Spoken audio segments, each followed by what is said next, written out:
Well, I'm the kind of historian specialized in disappointment.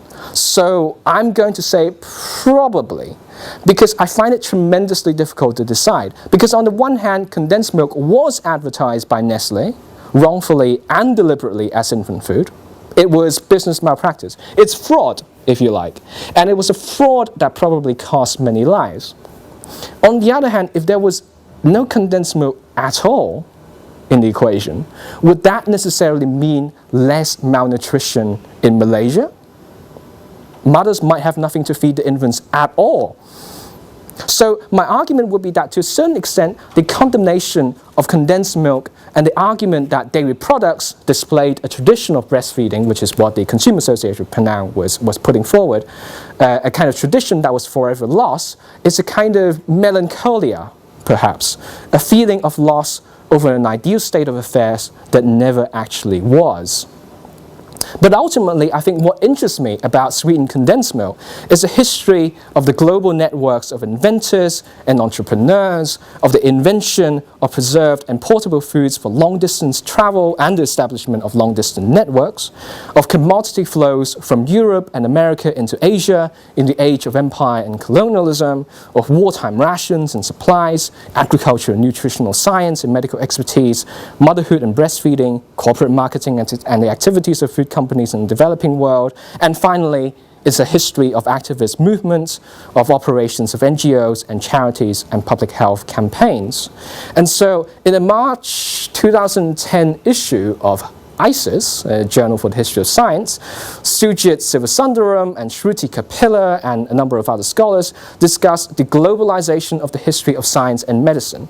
And food is such a potent substance for globalizing history, because always already embedded in something like condensed milk is this tremendously dense and complex and transnational long-range networks that historians writing about food, they're not just interested in questions of chronology, but they're interested in questions of geography, of movement, circulation, and the crossing of boundaries in a way that might not be obvious for other kinds of scientific and medical knowledge and objects. Thank you very much.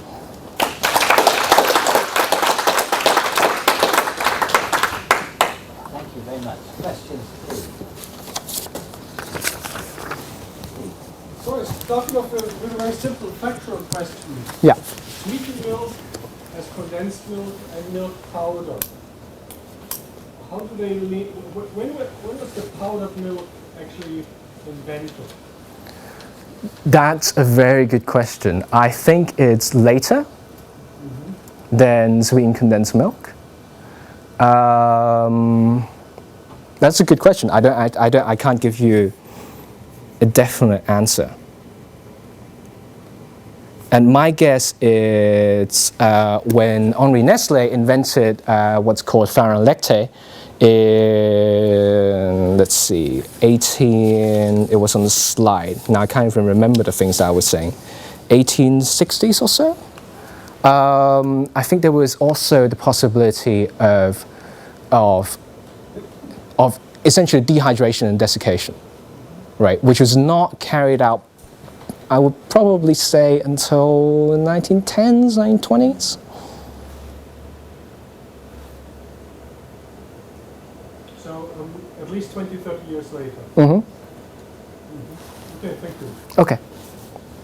Please.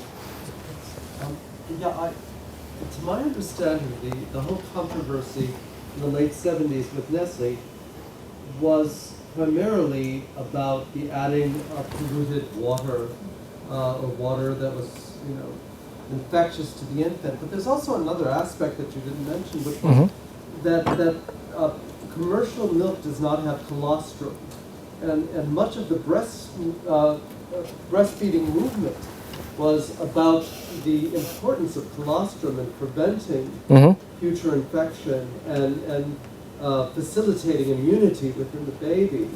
So, but I remember very little. I had a slice of this that I vaguely remember. When you researched about Nestle, was colostrum brought up as a factor in terms of the activists or the physicians who were voicing their opposition. Yes, I think you're absolutely right on that one. I do think that a lot of the discussion was on the question of nutrition, was also on the question of the actual use of powdered milk, as in the question of contaminated water and so forth, and the question of how long you feed an infant sweetened condensed milk, or whether it's a prolonged period of time, or whether it's okay to just do it for a certain moment of time. And then there is also a little bit of talk on the question of immunology and so forth. Breast milk containing agents which would help with the baby's immune system.